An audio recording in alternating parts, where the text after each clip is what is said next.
Hello and welcome. I'm Samantha Hartley of the Profitable and Joyful Consulting Podcast. And today we're going to talk about a very unconventional growth strategy for your business, which is overcoming self-sabotage. Imagine what would be possible for you if you didn't self-sabotage yourself at certain times. So we're going to get completely into that topic. And as you can see, I have a guest with me today who's going to help me expound upon this topic. And this is Christopher Carrick.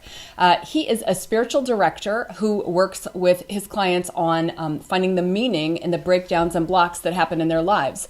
And one of the ways that we discovered that he could be helpful with self-sabotage is that I was struggling with myself at the time, and also with my clients sabotaging themselves so much that they couldn't get the results that they wanted from my programs. And so I called upon him, which was not difficult to do because he is my husband as well. So he happened to be in the same household, and I could say, why am I doing this to myself? Why are my clients doing this to themselves? And what can we do about it? And so today we are going to talk about why we sabotage ourselves, what it actually means, what kind of things we're doing when we do sabotage, and how we can stop doing it so that we can get on and be the productive and effective people that we know ourselves to be. So first of all, welcome. Thank you. I'm super excited to have you. And for some people, it may seem weird to have your spouse on, but this is the person that I have worked with on this issue most of all, and also who has helped, as I've said, my clients.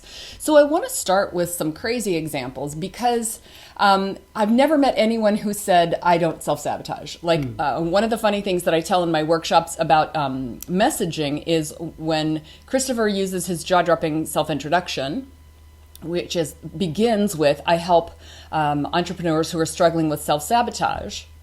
They always interrupt him and start telling their sabotage stories. So it isn't an unusual issue. It's something that artists, entrepreneurs, and human beings struggle with.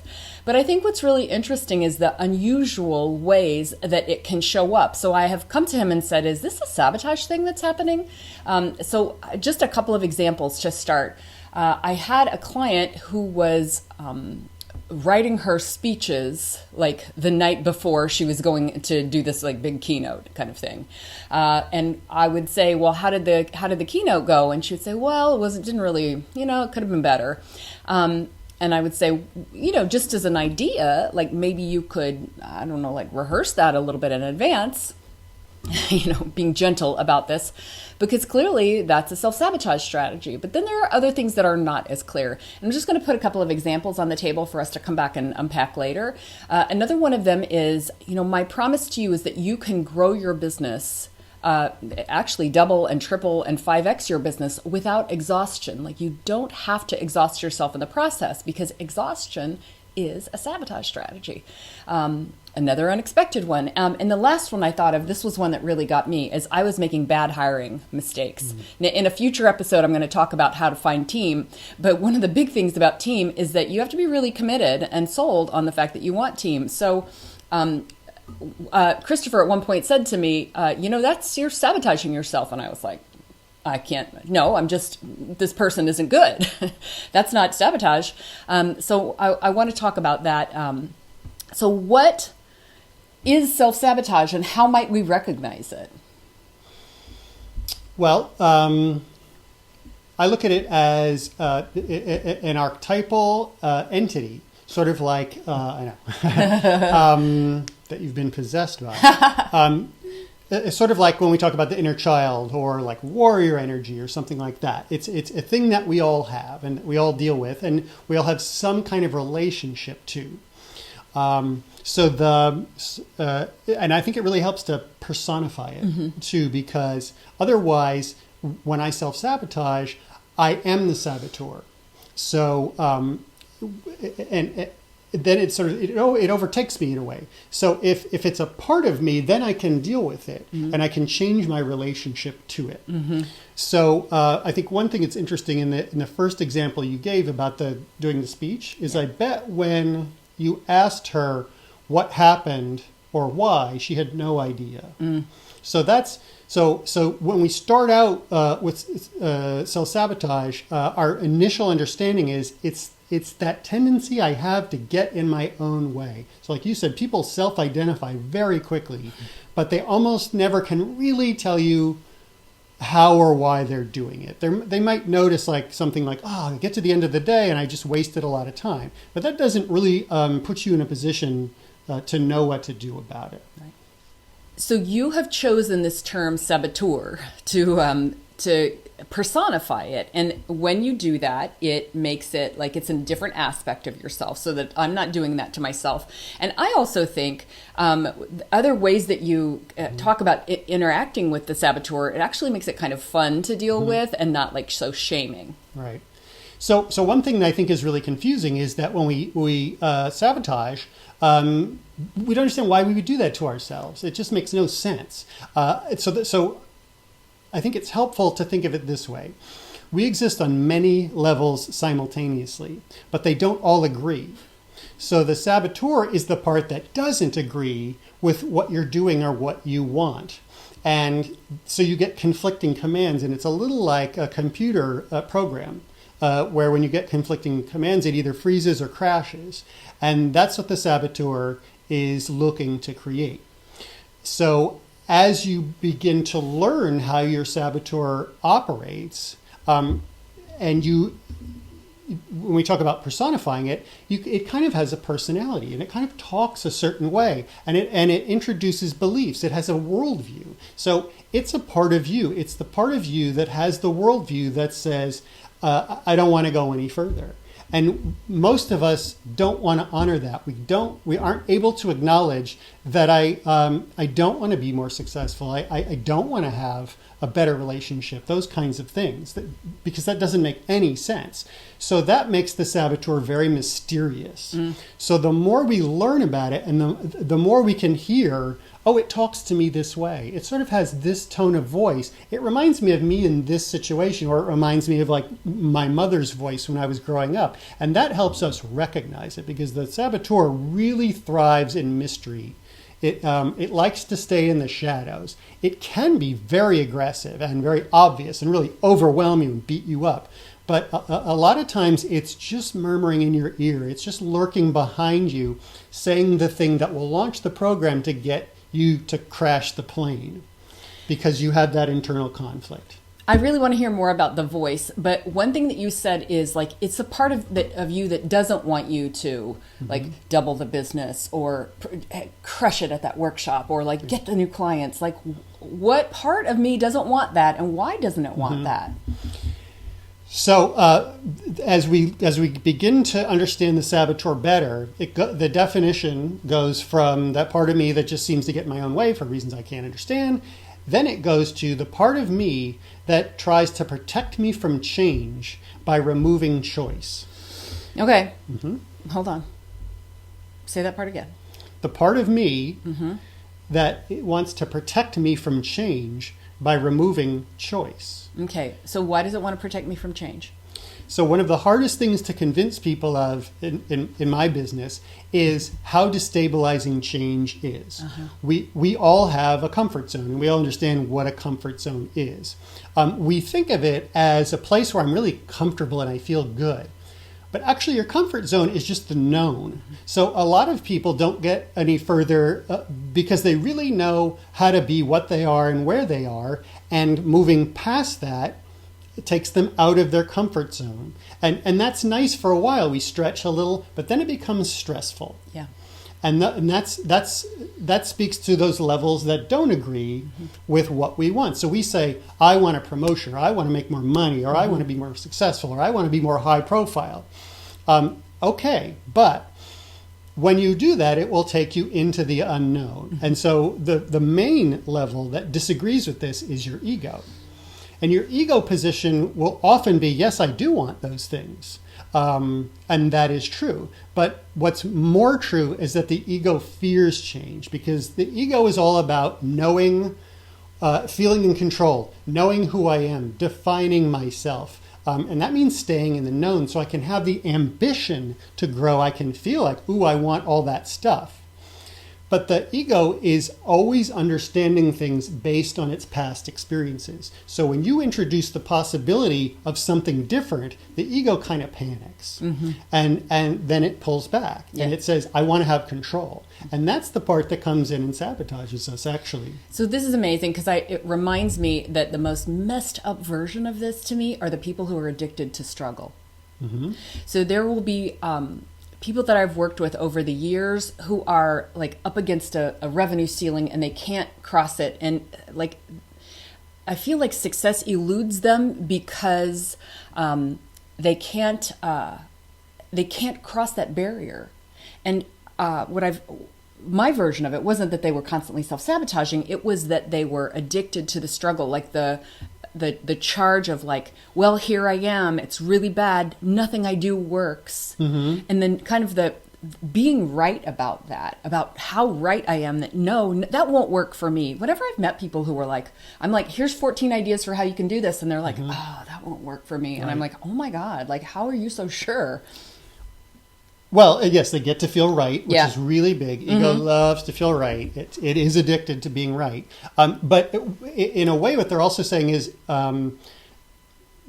this makes me safe. Now, that's not a thing we want to acknowledge to ourselves. It's really painful. Imagine staring yourself in the mirror and saying, today I was really afraid and I chose to stay small. That's just heartbreaking. And so we have to hide that from ourselves. Again, that's why I go back to your first example, where if you said, hey, why didn't you rehearse your speech? Why didn't you prepare? She would say, I don't know.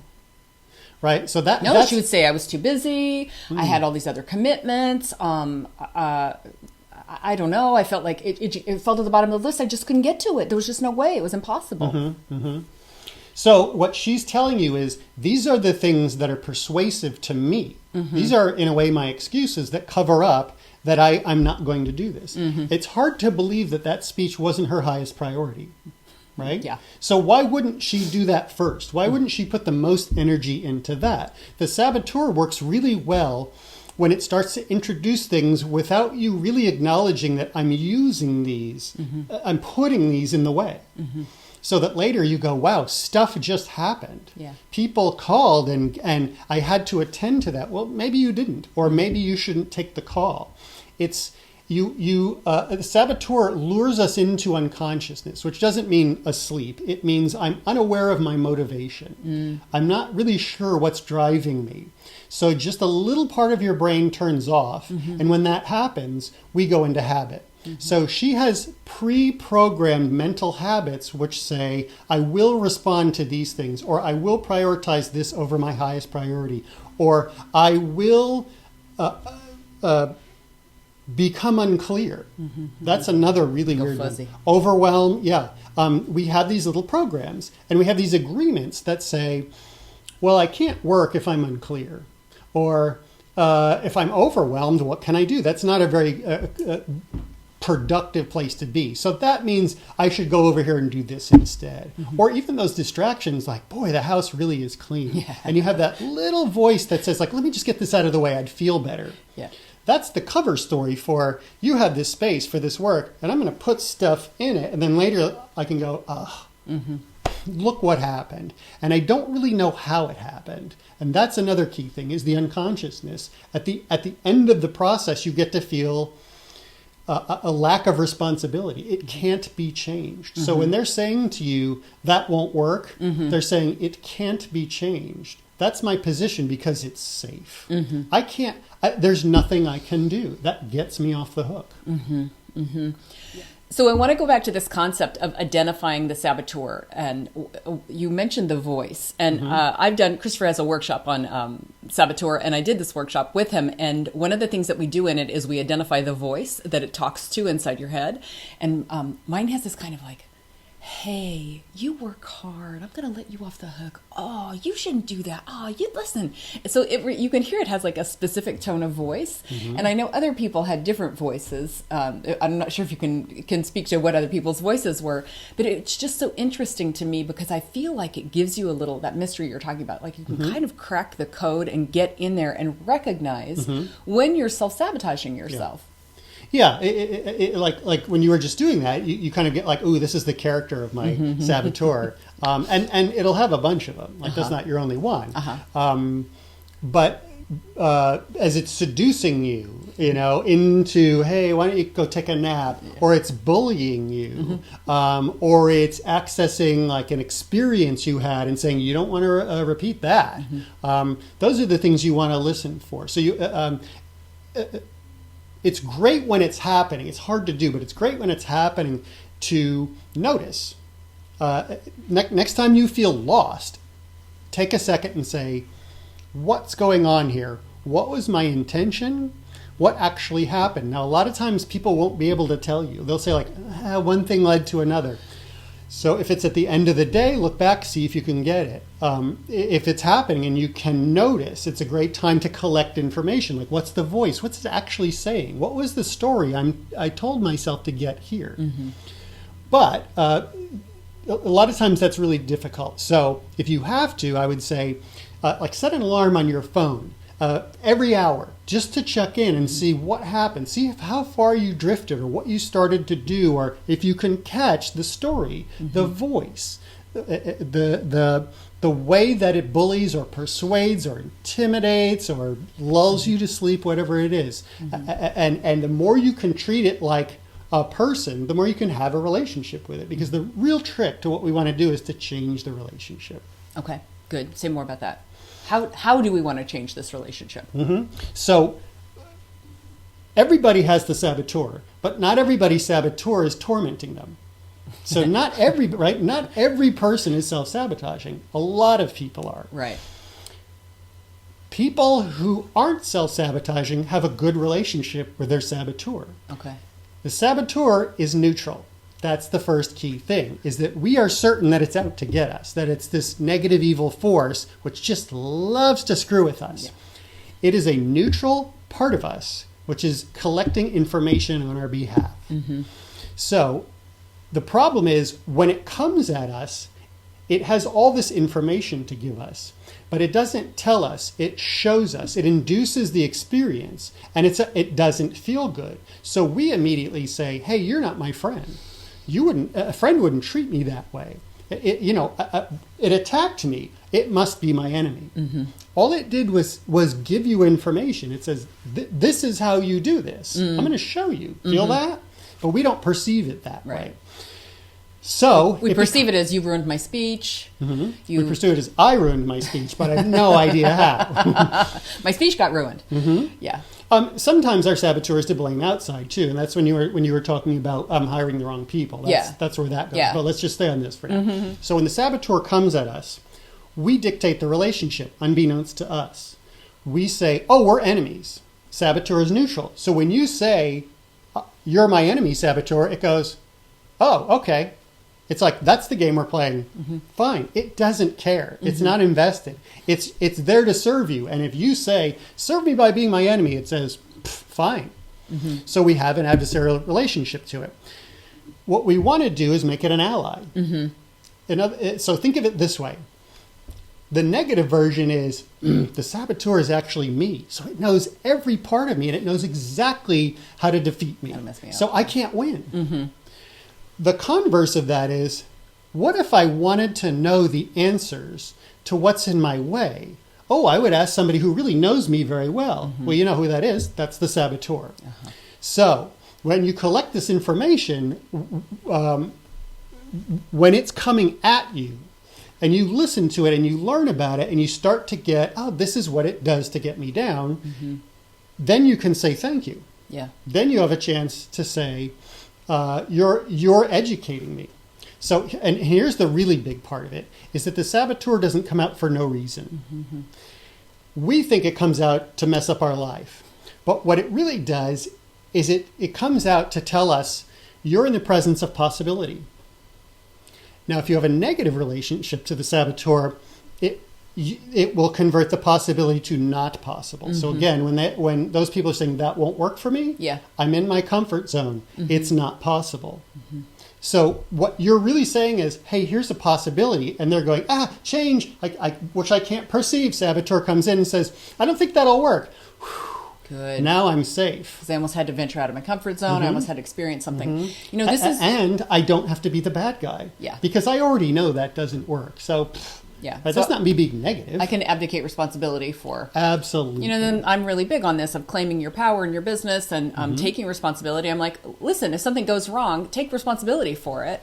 Not because my policy is always no blame, no shame for anybody who works for me, for any of my clients, and for myself. No blame, no shame. Why? Because that doesn't help anybody. I want you to take responsibility for it. And when you take responsibility for it, you are able to then take new actions and empower yourself to take new actions. So what I really like about this is a lot of clients come to me, and what they're looking for is basically for me to name that. It's for me to say, here's what's in your way. Like, you have this huge opportunity. Like, you're about to really break through and be a star in your niche, or you're about to really break through and be able to cross the $1 million mark or the $250,000 mark. Whatever is that next thing, or wow, your book is going to come out and then you're going to be like a sought after speaker. The reason that isn't happening for them, though, is, and that's, I think, where the saboteur piece comes in. I can say to them, well, you're taking these actions, and that's preventing that from happening for you. And so a lot of times I think we can't identify our own self-sabotaging behaviors. And so when I can say to them, well, listen, every time you've gotten a chance to go make a speech, you've kind of blown it because you haven't really done the preparation that needed to be done. Like, what if we did things this way? And I can also help them kind of break that down into steps so that it isn't like 1 to 100. It's like a gentler slope. So maybe there's less self-sabotaging between those steps. Sure. Well, you can always just take the next step. Right. You know, you don't have to consume the whole thing. It's actually a lot easier to do it in manageable bites. So Saboteur is telling you, first, notice what you do to get in your own way. Notice the thoughts and the habits, and the energy states and the agreements you have. I'm allowed to not work if, you know, because then you will do those things. Yeah. And again, when like say overwhelm or lack of clarity come, it's not because you said, I think I'll do this. It's because you say, I'm going to look over here and just let this program run. So I only notice it maybe once it's running. So once I can say, oh, I'm doing that thing where I fill the space so I don't have time to prepare. And I know what it feels like to do that. I know what the thoughts in my head are when I do that. I know what I know what the energy state is. I can recognize it. Then I can wake up in the moment and say, ooh, thanks, Saboteur. Yeah. What you have alerted me to is that actually this is a big deal. This speech is important. I feel the presence of possibility. One of the things I tell people is we don't sabotage our dreams really because dreams can stay unattainable. They're really big. They're really over there. The saboteur comes in to saboteur our potential realities. And the potential realities build toward the dream. So that's the incremental thing I think that you're talking about. Yeah. Because I'm all about like taking small steps, because I think if very often people try to do something that's super hard and then it doesn't go well. And I'm like, you just took too big a bite, you know, let's just like break that down. Well, and then what they've done is they've created a new thing for their saboteur to use. You've collected more evidence for why this can't happen. Right. So next time all your saboteur has to do is say, remember last time? Yeah. And you go, ugh. Yeah, all right. Which is defeating and seems mean, but you're saying it's trying to protect me from feeling that terrible way again. Right. So I'll make a huge exaggeration. What if I said to you, if you jump off that cliff, you can fly? Seems like a bad idea, right? Right. So you can understand why you might shoot yourself in the foot to not be able to jump off the cliff. Right. Now, it's not that obvious or absurd, but it's that kind of, like, this is a better idea than that, but I have to hide it from myself. I have to do a thing that seems damaging to keep me small enough that I don't attempt the big thing that will be damaging in another way. Which can really change my life. Yeah. Another example I use is people who win the lottery. They frequently, it ruins their life. Yeah. There's support groups for people who won the lottery. That's insane. Yeah. Well, why is that? Because that's a totally different life they've moved to. Their friends are probably going to change. Their options can change. Their ego does not know how to accommodate, like, oh, now I have money. I'm not used to having money. We would all make that deal. We all want more money. Yeah. But I'll give you another example. I had a client who came into a larger amount of money and then suddenly felt guilty because she felt like, well, I could help people. I could send my son's friend to college if I wanted to. Should I do, like, wow, now should I always pay for dinner? I mean, it sounds like, geez, that's a good problem to have, but it really was confusing. And she turned a wonderful thing into a complicated thing, a thing to suffer about. Right. So was she sabotaging her happiness in that case? She was sabotaging who she would become. Who she could become. So one of the things we're really attracted to with money is its empowerment. It's opportunity. I can do more things. We see people with money differently. So while we all think we want to be that person, we don't necessarily know how to be that person. Right. And we're in unfamiliar territory. So I was talking about the ego before, and one of the important things to know about the ego is that when things radically change, our ego, in a sense, dies. We stop becoming who we were. Because again, the ego is who I think I am right now. So if I suddenly lived in a completely different place, and we got divorced, and I had a ton of money, and blah, blah, blah, blah, blah. Right. Well, who am I now? An example I usually use is, think of somebody like Mike Tyson. So Mike Tyson, at a certain point in his life, is the baddest man on the planet. He is the heavyweight champion of the world. He cannot lose. He's undefeated. And then he loses to, I think, the biggest underdog ever. Well, who is he now? Right? What happened to his life? He radically changed. He goes to jail. Yeah. He gets religion. He Yeah. gets addicted to drugs. He, eventually becomes spiritual. We find out he was bipolar. All these different. Well, that's a huge change, right? That's an ego death. Mike Tyson, who he is now, is so different from the other one, and the ego doesn't want to die. So when the ego feels, whoa, you're taking me into this other thing, even if it's technically good news, it says, I don't want to go. I don't want to die. Let's put the brakes on. So me as I can be a $100,000 a year entrepreneur, and then to be a 1 million, that's going to be a different version of me. I'm going to have a different self who does that, or me unsuccessful and struggling and addicted to struggle versus me succeeding and doing well. I see this a lot of times also in peer groups where you're like, I have this mastermind, and we all kind of get together and complain and moan and talk about how hard everything is. And if they get into a different environment, suddenly, that's why people talk about environment and masterminds, is like you get around somebody, another one, and like these people are succeeding, and that person just sold a 500K offer, and this one is doing that, and it's like, I think it's interesting for us to be more intentional with how we're treating that ego. And ego is just our identity. And when I work with brand, you've heard me say brand is your business identity.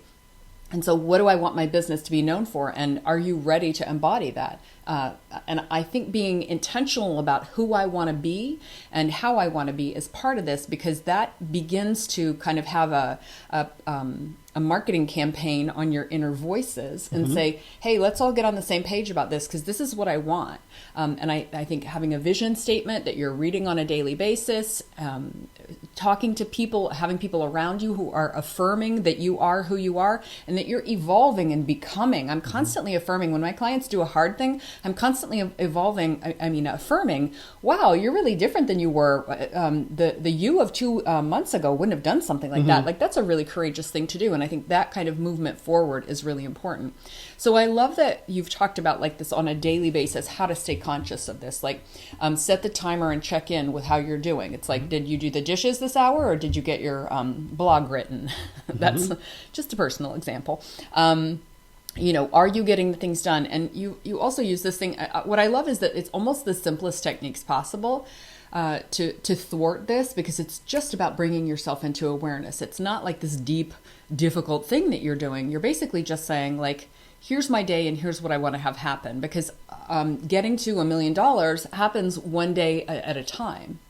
It happens with one day of effective habits, and then tomorrow is another day of that. So the number one thing for the day is probably one of the most transformational things that I've ever gone through. And the priority. Yeah. It's just talk about that, because I feel like somebody said, what's really the secret to your productivity and focus? And I would say, oh, it's the number one thing. And I think people would be like, really? Yeah. Yeah. One thing I was interested to learn is that originally the word priority was a single thing. Yeah. And we turned it into priorities. Right. Which is an interesting sabotage strategy right there. It sure is. Priority really means there is one. So what I suggest is don't do it in the moment. Don't wake up and get to your desk and go, what's my highest priority? Because you're in the moment and it's very easy to sabotage at that point, because you'll go, yeah, I can't think of anything. Or, well, I have 5 things, right? And both of those, right? are true. Extremes and opposites are tricks it uses a lot. So what I suggest is do it the night before. Like, I'm really willing to try stuff next week. I'm very comfortable. Yeah. The closer I get, the more I feel like, I don't know, it just doesn't feel right. Right. So that was the voice of the saboteur, by the way. Exactly. And so let's follow that out, because it's kind of vague. Yeah. Right? Yeah. It's, I don't really feel like it, So I would want to go into that. You don't want to feel, you don't really feel like it, because, and get it to talk. Get it to say, like, I don't think you're prepared, or I don't think that guy's going to like you, You get those patterns that, like, you're too much, or you're not enough, or any of the, you keep digging and you get to those voices. All your limiting beliefs come up through it. I'm not prepared. I'm not ready. Things don't work for me. All of these, I'm going to call them stupid, but stupid limiting beliefs, because they're not true. Yes. They don't have to be true. Well, some of them are true. Yeah. But again, becoming aware of them so I can address them is different. The saboteur wants to leverage it against you, and it wants to make it seem like it can't be changed. Like, well, you're not a morning person, so this is not a good time to make that big call.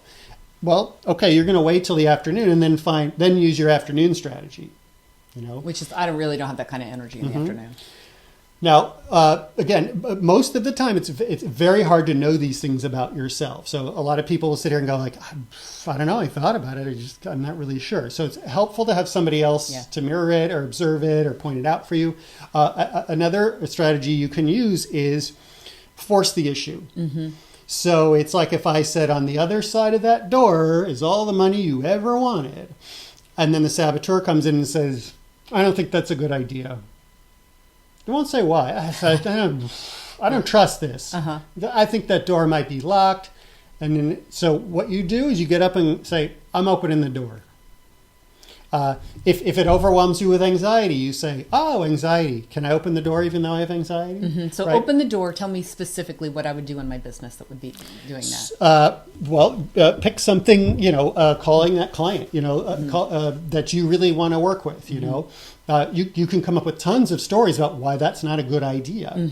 But if you're feeling that vague, like I'm just don't want to, or I shouldn't, or something like that,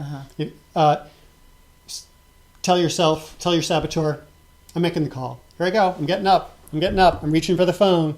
And you will scare it into saying, you're afraid that you're too much, you're going to overwhelm them, and people don't really like your personality, and you're too big, and you've been told all the time, hold back, come on, let them come to you. And then you go, hey, nice to meet you. Okay. So then I can anticipate, oh, that's the thing I use against myself. My mother told me, hey, you should hold back, and you're too big, and don't be such a bull in a china shop. Yep. I can say, what's the reverse? I have a really big personality. Like, that could be very attractive. But in the meantime, what you can also do is say, when that thing comes up, when that belief comes up, it's really a kind of a worldview, then I can say, ooh, the saboteur is here. And then I can say, and the saboteur doesn't show up for no reason, I must be in the presence of powerful possibility. So now I've turned the focus of like, you shouldn't make that call because it'll probably go wrong for reasons I'm not even clear on, to this is a big deal. This is really important. This is a time to be courageous and aware that the saboteur would not have intervened if this wasn't a possibility. Yeah. So I'm sensing, I'm intuiting that this is a big possibility. The saboteur is telling you that. That's its job, is to say, you're in the presence of possibility right now. Yeah. If you don't do this consciously, you will self-sabotage. Or in a sense, she shows up and says, you're about to become me. Is that what you want? Yeah. You can't, it's not judging you. It's just saying, you're going over a cliff. Do you want to turn? Right. Do with this information what you will. It's bringing you to consciousness. That's why we go unconscious, to let the habit turn it into an adversary. Yeah. Awesome. So that was two things in one. It was the number one priority, of which there is one and not many. So just as far as a habit, I have software I use with a prompt that on Sundays says what 3 things are priority for the week. I know there shouldn't be 3, but what are the 3 things I'm going to focus on this week? And then on a daily basis, it says what's number 1 for today. And at 5 p.m., it says what did you get done today? So it checks in and follows up with me on that. And I really like that because it keeps me focused. As Christopher said, saying what your number 1 thing is on the day is harder. By preparing that in advance on Sunday evenings or Sunday afternoons, I think about my week and I have just a different perspective on it. And I'm kind of surprised sometimes by what I choose because it won't always be the things that I'm like, it's an urgent thing. Sometimes it's the thing where I'm like, I really want to make some progress on that. So a different part of me makes that decision on Sunday afternoons. And then we talked about kind of when you're wondering why something won't get done, kind of force it. And then you hear and can unpack what's going on with why you've been avoiding something. And they're similar. I mean, they're kind of the same thing. So if I set the priority the night before, then I also set when I'm going to do it. And I would say if you don't have a good reason, the default is always first. Because if it's your priority, why not do it first? Yeah. And when you do that, either you will do it and your day will move forward, and that's great. Yeah. Or, again, you will confront the saboteur. When you wake up and say, first thing, look at what happens. Look at what you tell yourself. Now, it's not always the voices. It's not always the beliefs. Sometimes it's feelings. Sometimes it's energy. You know, sometimes when I'm in the presence of priority, I'm going to make that big call and it's important, my energy starts to rev. It's like the way that people are afraid of public speaking. I believe that most people aren't afraid of public speaking. Certainly some people are, but what I really think is that we're not used to broadcasting our personality big. So we're used to this kind of energy. So, you know, it's like I used to be an actor. So when you're getting ready to perform, you can feel that energy surging because you're going to have to put it out to the audience. If I label that nerves or I label that fear, now I have the negative relationship to the saboteur. If I just say like, this is energy, I need big energy. This is great. I have to fill this room. Absolutely. This is my friend. I have to get used to the feeling. But now I understand, when I go to make that call or when I go to speak in public, my energy is going to start to rev. That's normal. It's not a bad thing. And it's telling me you're getting ready to enter possibility. And you get used to that and you can change your relationship to, you know, where actors, if they don't start to feel that feeling, they get worried because they feel like, that's my friend. Yeah. Yeah, that's very interesting. So the idea that I would begin to get more comfortable with, get comfortable being uncomfortable. There is discomfort in sitting down and doing the number 1 priority first thing in the morning. I mean, I can tell you I will fight against that a lot of times of like, well, I just need to do these 13 things first and let me just, you know, whatever. And I think I have made an appointment with myself and I am then doing the thing and following through with it. That feeling that we have in our bodies when we're doing that, and I'm sure you can, you're coming up with a similar feeling that you have when you do something like that. If we can get comfortable with that feeling, then we don't sabotage it anymore. So I really love the kind of the way in which this is kind of progress that we make, becoming comfortable with it. So I want to go back to the couple of things that we talked about in the beginning. One was exhausting ourselves as a sabotage strategy. Is how really really feels like I just have a lot of clients and I get really tired and I do too much. So how can I? But you'll find your results start to diminish. Yes. Right. It's not like I'm doing all this stuff and it's working great. Yeah. Right. When you're really noticing it is when you're saying like I'm exhausting myself and it's working less well. So most of us are a combination of things, but I'm going to talk about two poles just for clarity. And I think the best way to talk about them is like our fight and flight response. So mostly, when we think of self-sabotage, we think of the flight one, which is the I'm not good enough, or I don't have enough time, or I don't know what I'm doing, that kind of thing. And it's easy to see how that deflates you. The other kind is the fight one. Yeah. That's the people who they feel very capable. They think they should be successful. So in a way, that possibility that scares out the saboteur, they live there. They are a possibility. So you identify with that. Yeah. So so your saboteur in that case is going to play more of the long game. So it's not going to be able to get in your face and say, "Who do you think you are?"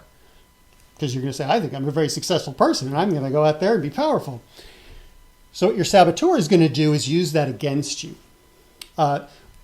People who are power people, who are fight people, they're usually blind to the damaged parts of themselves. So, for instance, one of the things that will come up a lot for them is, I have shame about failure, and I have shame about ever being seen to not be working hard enough or trying hard or anything like that.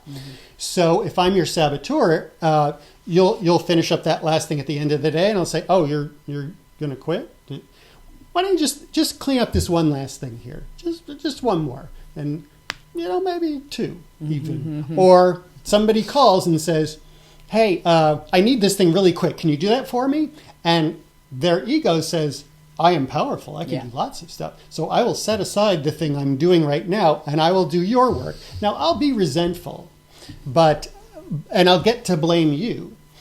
But I'm piling on, and now this is backing up, and now I have to live with this sense of like, oh, there's more, and I'm falling behind. And it's a war of attrition. So over time, it will start to make you vulnerable to your doubts. So I'll go with another boxing analogy. In the Rumble in the Jungle, we all know is when Muhammad Ali did the rope-a-dope against George Foreman. People were scared that Muhammad Ali was going to be killed. This guy was so overwhelming. And his strategy was to cover up and let George punch himself out. And he's banging away and banging away. And he's the baddest man on the planet. Yeah. At that point, he's the heavyweight champion. He's never lost. So he's going to win. He's knocked out everybody. And he's banging away, and Muhammad Ali's just taking it. He's doing the war of attrition. And in the documentary, George Foreman is telling the story, and he says, I'm wailing away at him, and he leans in and he says to me, "George, is that all you got?" And I thought, yep. That's the moment when his saboteur, he's worn down to the point where he's vulnerable to I don't have enough. Now he's beatable. Yeah. Now he can lose. So the fight people are going to take on too much habitually, and they're going to abuse themselves, and that's going to lower their stamina. It's going to drain them of power, and it's going to start to make them vulnerable to their doubts. Yeah. You mentioned another one too, which is a lot of time people will surround themselves with people who will fail them. Like that's a great strategy. This is my bad hiring question. Exactly. Which happened to me. Yeah. So I just want to point out, because a lot of my clients are super capable people. Like I am a super capable person, and so our strategy happens to be that we kill ourselves with capability. Right. This is why I work on the issue of exhaustion, because I'm in there and I don't do that anymore. So from here, on the other side of healed person, I can speak to that issue. Right. So the bad hiring. Right. So So a good example would be, I might carry the belief that I am the most capable person. Mm-hmm. And that if you need something done right, you have to do it yourself. Family belief, yes.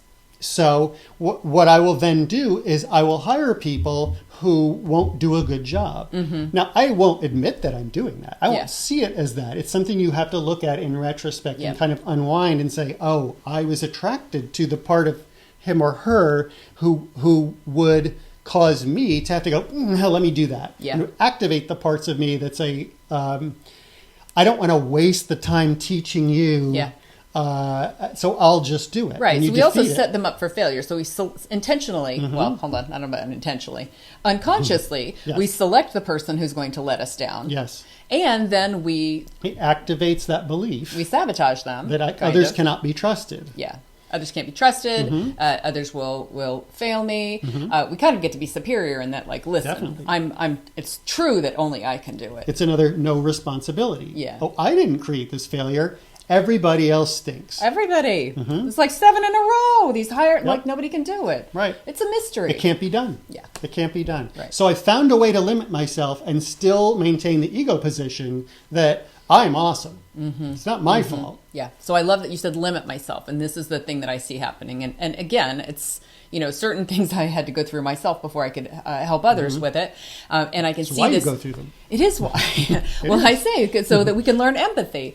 Yeah.